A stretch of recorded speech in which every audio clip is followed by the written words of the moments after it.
2교시 시작하겠습니다. 간식 드실 분은 계속 드십시오. 괜찮습니다. 이번에 이제 누가복음 저희가 지난 시간에 다 보지 못한 나머지 부분을 보고 이제 마치도록 하겠습니다. 누가복음은 사실 굉장히 좀 독특한 복음서입니다. 그래서 다른 복음서에 없는 내용들이 굉장히 많이 나와요. 특히 이제 누가복음은 예수 그리스도의 인성을 강조하고 있기 때문에 이제 주님의 신성을 부인하는 사람들이 또 선호하는 복음서이기도 합니다. 그러니까 이제 주님의 신성을 누가 부인하느냐? 이제 주로 자유주의자들이겠죠. 그러니까 이제 소위 자유주의자다 하면 이제 뭐 좋은 말 같죠. 자유롭다는 거니까. 근데 진리로부터 자유롭다는 거예요. 이제 성경적인 관점에서 보면. 그래서 예수님이 하나님이라고 믿지 않는 사람들이 가장 좋아하는 복음서가 사실은 누가복음서예요. 근데 이제 그 사람들은 사실 성경을 오해하고 있는 거죠. 누가복음에는 다른 복음서에 기록되지 않은 많은 진리가 담겨 있습니다. 따라서 앞서 언급한 것처럼 이제 마태, 마가, 누가복음이 공관복음이라고 하는 말은 잘못된 거예요. 저도 신학교 갈 때 그 신약개론 책에 그런 식으로 나오거든요, 항상. 마태, 마가, 누가는 공관복음서다. 그래서 마태가 먼저 복음서를 기록하고 이제 마가나 누가가 나머지를 베껴 썼을 것이다. 다시 편집했을 것이다. 막 이런 식으로 나온다든지 하는데 그건 전혀 사실이 아니라는 거죠. 똑같은 관점으로 기록된 복음서를 세 개씩이나 넣어두시지 않았다는 겁니다. 하나님께서는 서로 다 다른 관점으로 복음서가 기록되어 있어요. 마태복음은 왕으로 오신 예수 그리스도, 마가복음은 종으로 오신 예수 그리스도, 누가복음은 인간으로 오신 예수 그리스도, 요한복음은 하나님으로 오신 예수 그리스도. 그래서 서로 다른 관점으로 복음서를 기록했다는 거예요. 누가복음에는 4개의 찬송이 들어 있습니다. 이건 다른 복음에서는 전혀 찾아볼 수가 없어요. 굉장히 이제 독특한 복음서죠. 첫 번째 마리아의 찬양인데요. 1장 46절부터 55절에 나와 있죠. 좀 길지만 제가 그냥 빠르게 읽어볼게요. 마리아가 이르되 내 온이 주를 크게 높이고 내 영이 하나님 곧 내 구원자를 기뻐하였나니 이는 그분께서 자신의 여종의 낮은 처지에 관심을 두셨기 때문이라. 보라 이제부터 모든 세대가 나를 가리켜 복이 있다 하리로다. 능하신 분께서 큰 일들을 내게 행하셨으니 그분의 이름이 거룩하며 그분의 긍휼이 그분을 두려워하는 자들에게 대대로 있도다. 그분께서 자신의 팔로 힘을 보이사 자기 마음의 상상 속에서 교만한 자들을 흩으시고 강한 자들을 그들의 자리에서 끌어내리시며 낮은 지위에 있는 자들을 높이시고 줄인 자들의 좋은 것들로 배부르게 하시며 부자들을 빈손으로 보내셨도다. 그분께서 자신의 긍휼을 기억하사 자신의 종 이스라엘을 도우셨으니 이것은 곧 그분께서 우리 조상들과 아브라함과 그의 씨에게 영원히 말씀하신 것과 같도다. 마리아의 찬양이었습니다. 찬송이죠. 두 번째는 사가랴의 찬송이 나옵니다. 이것도 다른 복음서에선 전혀 나오지 않아요. 1장 68절부터 79절입니다. 주 이스라엘의 하나님을 찬송하리로다. 그분께서 자신의 백성을 돌아보사 구속하시고 우리를 위하여 구원의 뿔을 자신의 종 다윗의 집에 일으키셨으니 이것은 세상이 시작된 이래로 존재하던 자신의 거룩한 대언자들의 입을 통해 그분께서 말씀하신 바와 같이 우리 원수들과 우리를 미워하는 모든 자들의 손에서 우리를 구원하려 하심이요.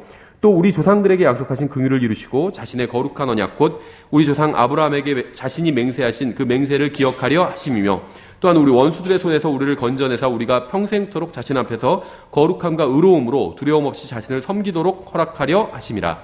아이야 너는 가장 예수님을 말하는 거죠. 너는 가장 높으신 이의 대언자라 불리리라. 내가 주의 얼굴 앞에 예수님이 아니라 침례인 요한을 말하는 거죠.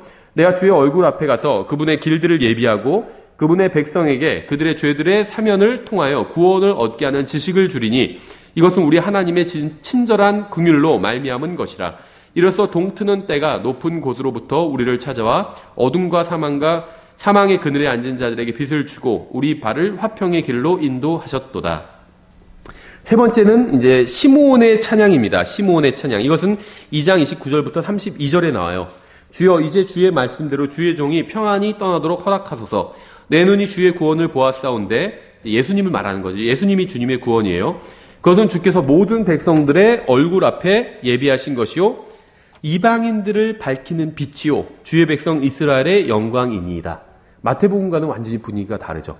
이방인들을 밝히는 빛, 이방인에 관한 말씀을 먼저 하고 그 다음에 주의 백성 이스라엘의 영광이다. 이렇게 이스라엘은 두 번째로 언급하고 있습니다. 마태복음 같으면 이방인에 관한 이야기가 아예 빠져버려요. 누가복음이기 때문에 누가복음은 이방인을 포함한 모든 사람들에게 주시는 복음서거든요. 그래서 내용이 달라지게 된다는 겁니다. 시몬은 예수 그리스도께서 단순히 유대인들의 왕으로 오신 것이 아니라 이방인들을 밝히는 빛이 되신다는 사실을 알고 있었습니다. 네 번째는 이제 천사들의 찬양입니다. 2장 14절에 나오죠. 가장 높은 곳에서는 하나님께 영광이요 땅에서는 평화와 사람들을 향한 선하신 뜻이로다. 굉장히 짧죠. 예, 이 찬송들은 다른 복음서에는 나오지 않습니다. 그래서 공간 복음이라는 것을 주님께서는 주신 적이 없어요. 그러니까 공간 복음이란 건 같은 관점으로 본다는 거죠. 그런 복음서는 주신 적이 없습니다. 다 관점이 달라요. 사복음서는 서로 다른 관점에서 이제 예수 그리스도를 바라보고 있는 것이죠.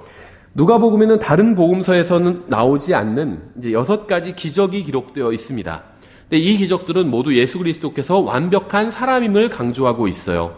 특히 이제 이 6가지 기적 중에 5가지는 버림받은 사람들에게 이제 행하신 기적입니다. 그러니까 사회에서 멸시받고 천대받고 제일 낮은 하층민들에게 행하신 기적이라는 거예요. 그래서 예수님께서 이제 누가복음에 이제 기적들을 행하시는 것들이 나오는데 주로 그 대상이 되는 것이 가장 낮은 사람들에게 기적들을 행하신 것이 주로 기록되어 있다는 겁니다. 첫 번째는 이제 그물이 찢어질 정도로 물고기들을 이제 잡게 하신 기적이죠. 어부에게 행하신 기적이에요. 두 번째는 나인성의 과부의 아들을 일으키신 기적이었죠. 세 번째는 병약하게 하는 영에 사로잡힌 여자를 고치신 기적이었습니다.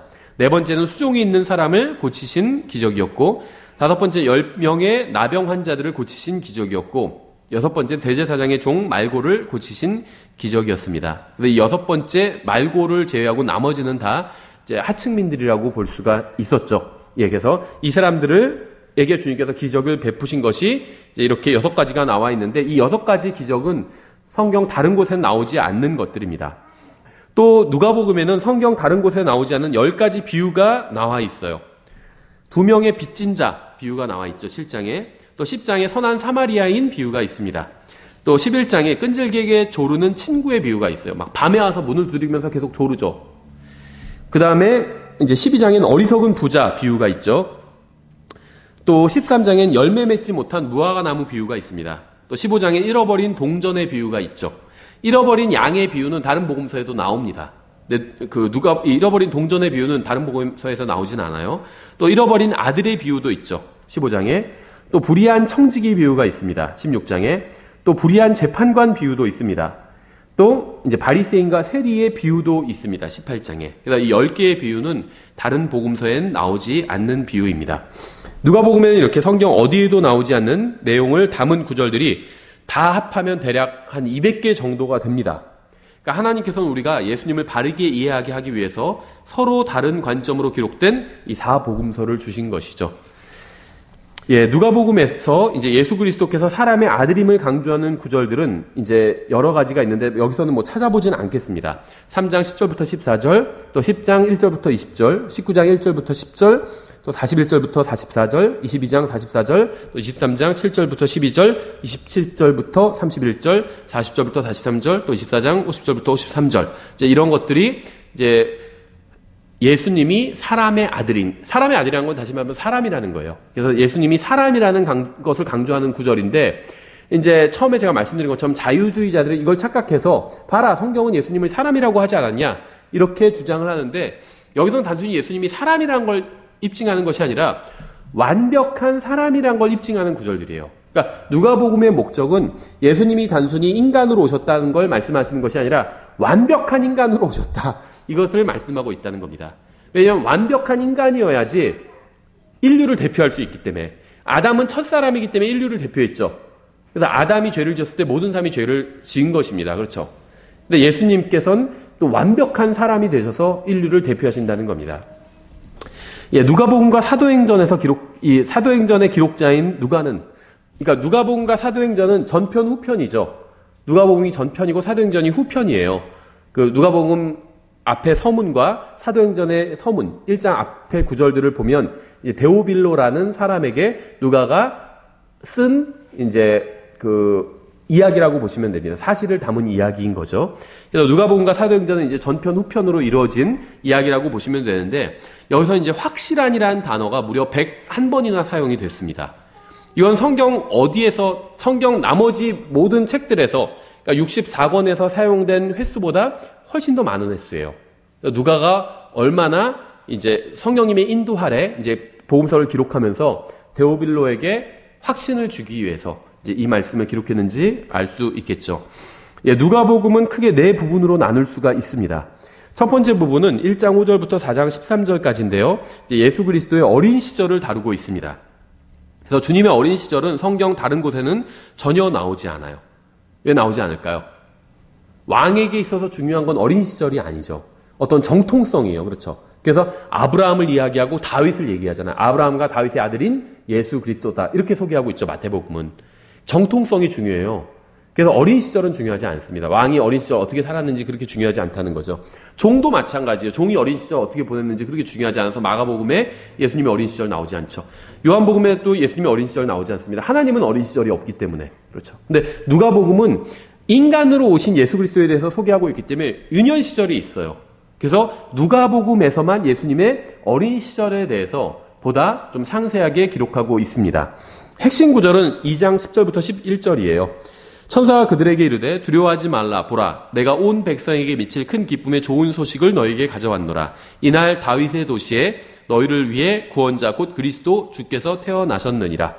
그래서 가브리엘이 나타나서 사가랴와 마리아를 방문한 것이 나오죠. 누가복음에. 또 마리아의 노래, 아까 제가 인용한 그것이 나오고, 또 사가랴의 예언이 나오고, 또 마구간에서 출생하신 장면이 나오고, 목자들에게 천사가 알리는 장면이 나오죠. 또 예루살렘에서 성전에 예수님께서 12세가 되셨을 때 성전에 이제 방문하신 이야기가 나오고, 또 안나와 시므온의 이야기가 나오죠. 이 두 대언자가 이제 오랫동안 예언을 기다리다가 예수님을 보고서는 이제 예언이 성취되었다. 이렇게 이야기하는 장면들이 나오죠. 제가 방금 이야기한 것들은 다 누가복음에만 나옵니다. 다른 복음서엔 나오지 않아요. 그러니까 이 누가복음이 갖는 그 중요성이 크다는 거죠. 그렇죠? 예, 그래서 제가 또 방금 열거한 이야기들도 모두 예수님의 어린 시절에 관한 이야기들입니다. 누가복음에만 나오는 이야기들이죠. 두 번째는 이제 그 갈릴리 사역이 누가복음의 두 번째 부분입니다. 4장 14절부터 9장 50절까지죠. 이 부분의 핵심 구절은 4장 14절이에요. 예수님께서 성령의 권능을 입고 갈릴리로 돌아오심에 그분의 명성이 주변 온 지역에 두루 퍼지니라. 이렇게 되어 있죠. 세 번째 부분은 이제 예루살렘으로 여행을 가시는 부분입니다. 9장 51절부터 19장 40절까지죠. 이 부분의 핵심 구절은 이제 그 9장 51절입니다. 그분께서 위로 올려져서 영접 받으실 때가 이름에 친히 예루살렘으로 가시려고 자기 얼굴을 고정하시고, 왜 예루살렘으로 가려고 하셨을까요? 십자가에 못 박혀 죽기 위해서 가시려고 하셨던 거죠. 그래서 누가복음에 나온 모든 것들은 이 구절에 이제 부합합니다. 그러니까 예수님께서 이제 예루살렘을 향해서 모든 것이 그 십자가 대속을 향해서 이제 말씀을 하시고 설명을 하시고 예언을 하시고 어떤 것들을 행위를 하시고 이런 것들이 이제 다 나온다는 거예요. 13장 22절과 또 17장 11절과 18장 31절 또 19장 11절 28절 또 37절에서 예수님께서 예루살렘으로 가서 온 세상의 죄값을 치르기 위해서 자신의 생명을 내어놓으시려는 것을 볼 수가 있습니다. 그래서 이 부분에서 오직 5개의 기적만 기록되어 있어요. 그래서 이제 더 이상 기적을 많이 행하지 않으시고 이제 모든 것의 목적을 예루살렘에 가서 십자가에 못 박혀 죽으시려고 하시는 것, 대속하기 위해서 십자가에 못 박히려고 하시는 것에 이제 초점이 맞춰져 있죠. 이제 마지막 부분은 바로 이제 19장 41절부터 24장 51절까지입니다. 최후의 비극과 이제 십자가를 통한 승리죠. 이 부분의 핵심 구절은 20장 14절입니다. 농부들이 그를 보고는 자기들끼리 따져보며 이르되 이 사람은 상속자니 오라 우리가 그를 죽이고 그 상속재산을 우리 것으로 만들자 하고, 예수님을 완벽한 인간으로 설명하고 있는 누가복음은 주님의 생애를 네 부분으로 나누어서 설명을 하고 있습니다. 주님의 어린 시절, 또 갈릴리 사역, 또 예루살렘으로 여행하시는 것, 또 이제 십자가의 대속과 이제 부활, 또 승리, 이제 승천 이런 것들을 설명하고 있죠. 그래서 누가복음은 예수 그리스도의 가난을 강조하고 있어요. 가난. 우리는 이제 그 다음에 열거한 8가지 사실을 통해서 이제 이 8가지 사실을 누가복음을 통해서만 확인할 수 있습니다. 그러니까 이 1번부터 8번까지 제가 이제 가로로 묶어 놓은 것이 오직 누가복음에서만 나온다는 거예요. 2장 7절에 주님께서 구유에서 태어나시고 2장 24절에 마리아는 양을 헌물로 드릴 능력이 없었고, 다 가난을 상징하는 거예요. 얼마나 가난하면 구유에서 태어나겠어요. 또 얼마나 가난하면 양을 헌물로 드릴 능력이 없었겠어요. 비둘기를 드리게 되죠. 또 4장 18절에서 주님께서 가난한 자들에게 선포를 하시죠. 가난과 관련이 있죠, 이것도.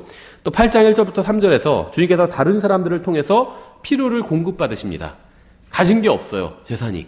그래서 다른 사람들에게 필요를 공급받게 되시는 장면이 나오고, 14장 13절에서 이제 잔치에 가난한 자들을 초대하라고 이렇게 말씀하시는 그 부분이 나오죠. 또 14장 21절에서 큰 잔치에 가난한 자들을 데려오라고 또 하시는 말씀이 나옵니다. 또 16장 20절에 거지 나사로의 이야기를 하시죠. 또 19장 8절에서 삭개오가 자신의 재물의 절반을 가난한 자들에게 나눠주겠다고 이렇게 이야기하는 장면이 나옵니다. 그래서 유독 다른 복음서에 비해서 가난한 사람 이야기가 많이 나오고 예수님께서 얼마나 가난하셨는지가 또 많이 부각되어 나오고 있어요. 그러니까 가난이란 것이 누가복음을 처음부터 끝까지 이제 관통한 하나의 또 작은 주제가 된다는 겁니다. 예수님께서는 가난한 자들을 사랑하셨습니다. 또 이제 여자들을 사랑하셨는데 여기서 이제 2000년 전에 중동에 살던 여자들이에요. 그러니까는 버림받은 자들과 이제 또 이제 여자들이 상징하는 건 뭐냐면 이제 힘이 없는 사람들을 상징합니다. 2000년 전에 중동에서 지금도 중동은 여자의 인권이 굉장히 세계적으로 보면 하위권이잖아요. 근데 2000년 전이라고 보시면 돼요. 그래서 주님께서는 주로 가난한 자들, 버림받은 자들, 그 다음엔 이제 사회적으로 이제 힘이 없는 여자들을 주로 사랑하셨어요. 말씀을 전하시고 또 기적을 그들에게 행하시고. 여러분이 어떤 사람이건 간에 여러분은 주님의 사랑을 받을 수 있다는 걸 보여주고 있는 겁니다. 그러니까 주님께서는 가장 상태가 안 좋은 사람들을 사회적으로 멸시받는 사람들을 사랑하셨다는 거예요. 왜 이렇게 강조하고 있냐면 이런 사람들이 하나님의 사랑을 받는다면 누구나 다 하나님의 사랑을 받을 수 있다는 거죠. 그렇죠. 주님께서 오셔가지고 왕들만 사랑하셨다면, 왕들하고만 친하게 지내셨다면 사람들은 보고 하나님과 친하게 되기 위해선 적어도 저러 정도 레벨은 돼야 되나 보다 이렇게 생각할 수가 있다는 거예요. 그래서 주님께서는 오히려 버림받는 사람들, 가장 하층민들의 친구가 되어주시고 그들의 손님이 되어서 들어가셨다는 겁니다. 그럼 다른 사람들이 봤을 때 저분과 친구가 되기 위해선 어떤 정말 자격 조건이 전혀 없구나 이렇게 생각할 수가 있었다는 거죠. 그래서 자기가 어떤 상황에 있건 간에 주님의 사랑을 받을 수 있다는 걸 누가복음은 보여주고 있다는 거예요. 그래서 자신이 세상에서 버림받았다고 생각한다면 예수님께 나아가시면 됩니다. 주님께서는 환영해 주실 겁니다. 핍박받고 억압받는 마음의 슬픔과 또 마음의 슬픔과 아픔이 있는 사람이라면 예수님께로 가야 됩니다. 예수님께서는 크게 환영해 주실 거예요. 누가복음에 그런 예가 잘 나와 있잖아요. 사람들이 막 손가락질하는 사람들을 환영해 주시고 그들과 친구가 되셨잖아요. 그렇죠. 예수님은 죄인들의 친구이십니다. 죄의 삭은 사망이죠. 죄는 인간에게 여러 가지 문제를 안겨주었습니다. 그러니까 인간은 눈물과 슬픔과 아픔과 고통의 그러니까 눈물과 슬픔과 이 고통의 원인이 죄에 있어요. 죄를 지었기 때문에 고통이 이 세상에 들어왔죠. 그러니까 죄가 있는 곳에는 항상 슬픔과 고통이 있습니다. 절망하고 좌절하고 신음하는 인간이 항상 죄가 있는 곳에는 있습니다. 누가복음은 그러한 고통과 슬픔의 원인인 죄의 가운데를 뚫고 가시는 예수 그리스도를 보여주고 있어요. 그러니까 단순히 인간의 몸으로 오시고 인간에게만 오신 것이 아니라 죄가 가장 만연하고 슬픔과 고통과 억압이 만연한 곳에 예수님께서 오셨다는 겁니다. 하지만 단순히 기적을 행하시는 주님에 대해서 말하고 있는 것이 아니에요. 만일 주님께서 병자를 고치고 죽은 자를 살리는 기적을 행하시는 능력을 가지고 계시다 할지라도 인간을 불쌍히 여기는 마음을 가지고 계시지 않다면 우리는 어떤 유익도 얻을 수가 없겠죠. 누가복음은 인간을 사랑하시고 돌보시고 대신 짐을 져주시는 완벽한 인간으로 오신 예수 그리스도를 보여주고 있습니다. 예수 그리스도께서도 모든 점에서 우리와 동일하게 시험을 받으셨지만 죄는 없으셨죠. 또 자신이 받은 고난을 통해서 순종을 배우셨습니다. 또 예수님은 우리를 위해서 슬픔의 사람이 되셨고 또 우리의 불법을 담당하셨죠. 이사야서 53장에서 말씀하신 것처럼 우리의 범법들로 인해서 부상을 당하셨습니다. 또 그분이 징벌을 받음으로 우리가 화평을 누리고 그분이 채찍에 맞음으로 우리가 고침을 받게 되었죠. 누가복음은 여러분을 진정으로 생각하시고 보살피시는 분이 누구인지를 보여주고 있어요. 인간을 정말 진정으로 생각하고 사랑하고 보살피고 친구가 되어주신 분이 누구인지를 누가복음은 보여주고 있다는 겁니다. 여러분을 진정으로 사랑하시는 분이 누구인지 누가복음은 자세히 보여주고 있어요. 그래서 마태복음은 왕자에 앉아서 의로 통치하시는 분이 누구인지 보여주고 있죠. 왕이신 예수 그리스도를 보여주고 있어요. 그러니까 사람들이 좀 접근하기가 어렵죠. 왕이니까 왕한테는 함부로 갈 수가 없잖아요. 마가복음은 아버지의 뜻대로 일하시는 분이 누구인지를 보여주고 있습니다. 요한복음은 처음이자 마지막이신 알파와 오메가가 되시는 하나님이 누구신지를 보여주고 있습니다. 근데 누가복음은 우리와 같은 인간으로 오셔서 우리를 사랑하시고 우리를 이해하시고 우리를 염려하시는 분이 누구신지 보여주고 있어요. 주님은 인간의 몸을 입고 오셔서 인간의 죄짐을 져주셨습니다. 여러분은 어디서도 이러한 친구를 찾을 수가 없습니다. 어디서도 여러분은 이렇게 여러분을 사랑하는 존재를 찾을 수가 없습니다. 어디서도 이런 구원자를 만날 수가 없습니다. 예수 그리스도는 사랑스러운 분이에요. 그분을 알아갈수록 그분을 더 사랑하게 됩니다. 많이 용서받은 사람일수록 더 예수님을 사랑하게 됩니다. 큰 죄를 지은 사람일수록 용서를 받을 때 더 크게 기뻐하게 되겠죠. 마태가 기록한 산상설교는 왕과 왕국과 왕국의 법을 다루고 있습니다. 왕으로 오신 예수님의 법적인 권위를 내세우고 또 미래의 왕국을 상속할 분으로 예수님을 소개하고 있고 또 율법과 대언자로 대표되는 구약 성경을 그래서 이제 인용하면서 예수님에 대해서 이분이 바로 그 메시아다 이런 것을 입증하고 있다는 거예요. 마태복음이. 그래서 마태복음에는 구약 성경을 인용하는 것들이 많이 있어요. 왜냐하면 율법에서 이렇게 또 대언자들의 글에 이렇게 예언한 예수 그리스도가 메시아가 바로 이분이다라는 것을 입증하기 위해서 이제 구약 성경을 많이 인용하고 있는 거죠. 하지만 누가복음은 구약 성경을 거의 인용하고 있지 않아요. 왜냐하면은 구약 성경의 권위를 이용해서 예수님을 설명할 필요가 없기 때문에 예수님을 어떤 메시아, 왕으로 오신 메시아로 설명하는 것이 아니라 그냥 완벽한 인간으로 설명하고 있기 때문에 구약 성경을 굳이 많이 인용할 필요가 없었다는 거죠. 그래서 누가복음은 민족들의 왕이 아닌 인간의 구원자로 오신 분으로 예수님을 소개하고 있습니다. 그래서 마태복음에 나온 말씀과 누가복음에 나온 말씀 중에 비슷한 말씀들이 있는데 자세히 보면 차이가 있다는 거예요. 왜냐하면 소개하고 있는 포인트가 다르기 때문에. 예를 들면 비슷한 말 같지만 가난이라는 명제로 인해서 비슷한 구절이 확 느낌이 달라지는 구절들이 있다는 거예요. 예를 들면 마태복음 5장 3절에선 이렇게 되어 있어요. 영이 가난한 자들은 복이 있나니 하늘의 왕국이 그들의 것이기 때문이요. 영이 가난하다는 것은 무슨 의미일까요? 겸손하다는 의미예요. 이건 영이 가난하다는 것은 겸손하다는 의미예요. 그리고 하나님의 어떤 영적인 것을 더 갈구한다는 의미입니다. 하나님의 진리를 갈구한다는 거예요. 그래서 이 영이 가난하다. 이 표현은 영적인 것들을 그러니까 영적인 것들을 빨아들이는 상태예요. 그러니까 교회에도요 영이 가난한 사람들이 있어요. 굶주린 사람들이 있어요. 영적인 것에 똑같은 설교를 해도요 빨아들이는 게 달라요. 영이 가난하기 때문에 겸손한 거예요. 그런데 자기가 영적으로 훌륭하다고 생각해요. 이제 이런 사람들은 판단을 합니다. 아, 저건 이래서 잘못됐고, 이건 이래서 잘못됐고, 설교를 해도 또 판단을 해요. 겸손하지 않은 거죠. 영이 가난하지 않은 겁니다. 그러니까 자기가 생각할 때. 그래서 영이 가난하다는 것은 이제 좋은 표현이라고 보시면 돼요. 영적인 것들을 하나님의 말씀을 막 빨아들이는 상태라고 보시면 됩니다. 근데 이제 마태복음은 영이 가난한 자들이라고 말씀하고 있죠. 실제로 가난한 자들이 아니라 영이 가난한 자들인 거예요. 진리를 막 추구하는 자들인 겁니다. 그런데 누가복음은 어떻게 되어 있냐면 6장 20절에 비슷한 표현이에요. 너희 가난한 자들은 복이 있나니 하나님의 왕국이 너희 것이기 때문이요. 영이 가난하다는 표현이 아니에요. 실제로 가난한 사람들에 대해서 말씀하고 있죠. 너희 가난한 자들은 복이 있나니. 그럼 생각해 보세요. 가난한 사람이 복이 있다면, 가난한 사람도 복을 받을 수 있다면 누구나 다 복을 받을 수 있는 거예요. 그렇죠. 부자만 들어올 수 있다면 아무나 들어갈 수가 없어요.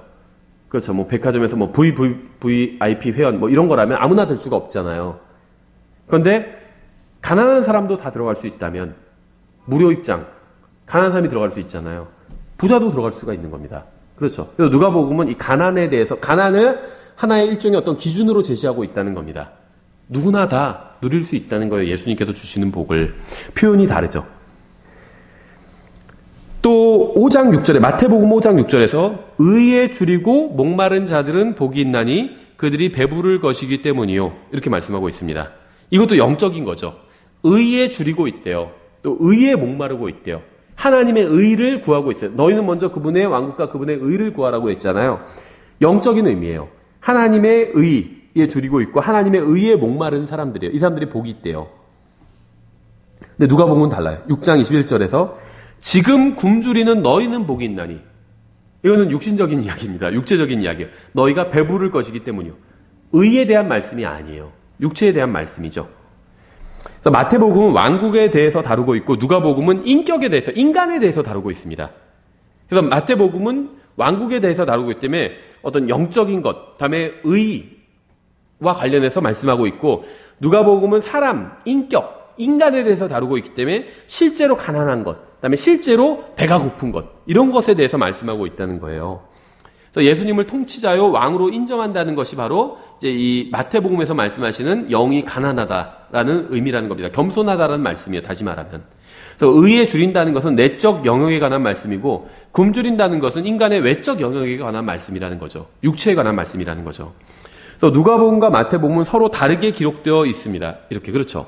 하지만 이게 모순은 아니에요. 왜 그러냐면 복음서의 기록자는 예수님께서 3년 반 동안 하신 설교 중에서 자신이 기록하는 복음서의 주제에 맞는 것을 선택해서 기록했습니다. 물론 이제 성령님의 인도하에, 성령님의 인도하에 마태와 누가는 서로 다른 설교를 선택해서 복음서에 기록한 거예요. 이게 같은 설교가 아니라는 겁니다.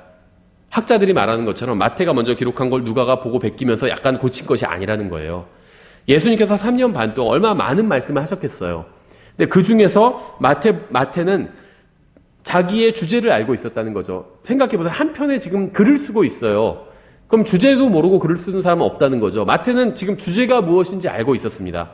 왕으로 오신 그리스도를 소개하고 있다는 걸 알고 있었어요.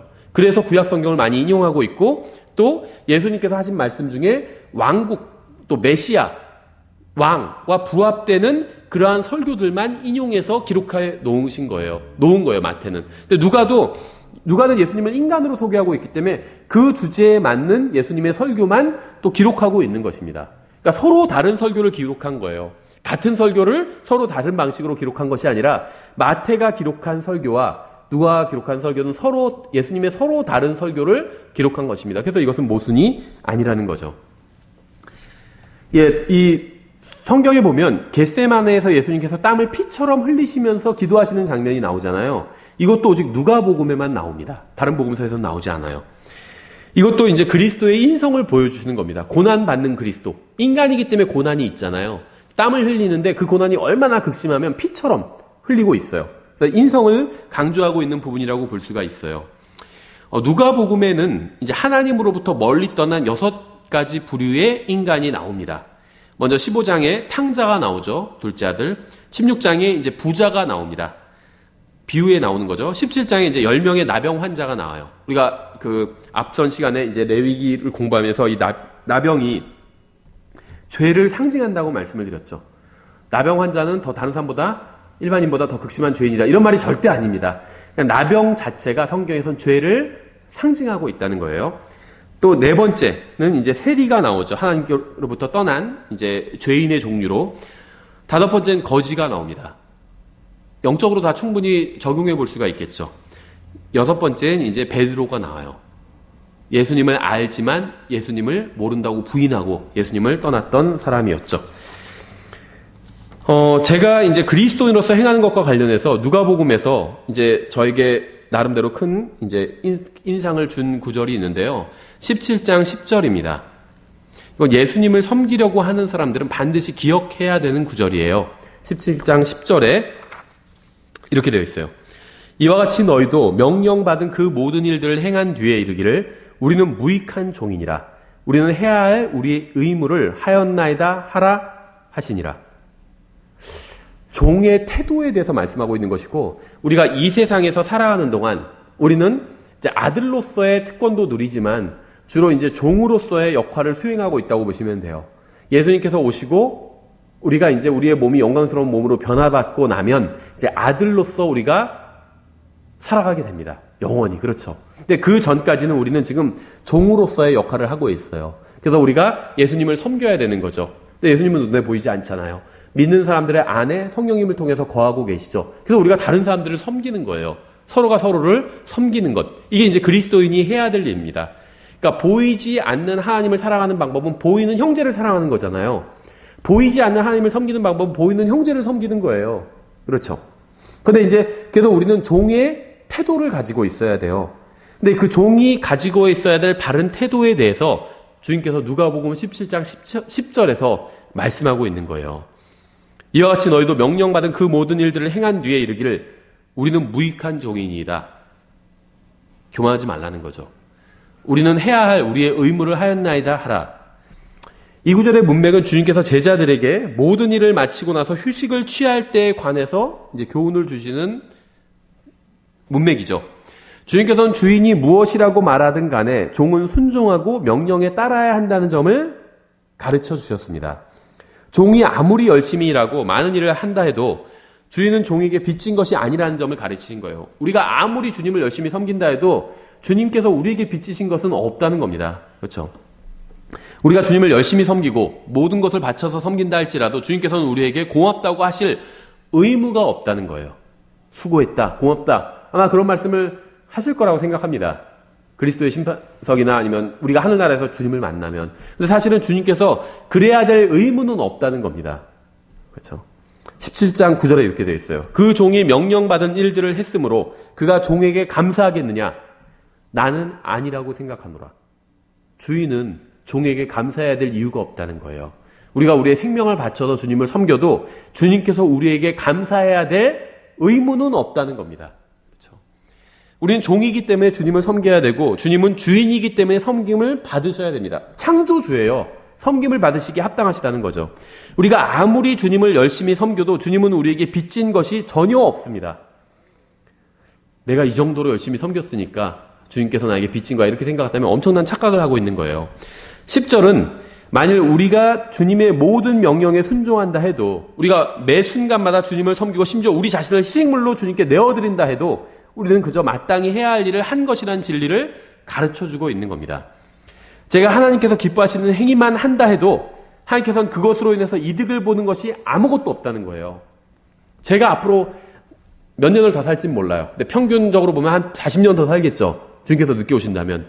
40년간 매일 매 순간마다 하나님께서 원하시는 행동만 한다 할지라도 하나님께서 무슨 대단한 이득을 보시는 것이 아니라는 겁니다. 그렇지 않나요? 제가 가진 모든 것을 다 팔아서 주님께 바친다고 해도 하나님께서 무슨 이득을 보시는 것이 아니라는 거예요. 종에게 감사하겠느냐?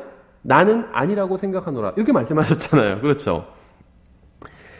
제가 오직 주님께 영광을 돌리는 말만 한다 할지라도 주님께서 얻으시는 것은 아무것도 없다는 겁니다.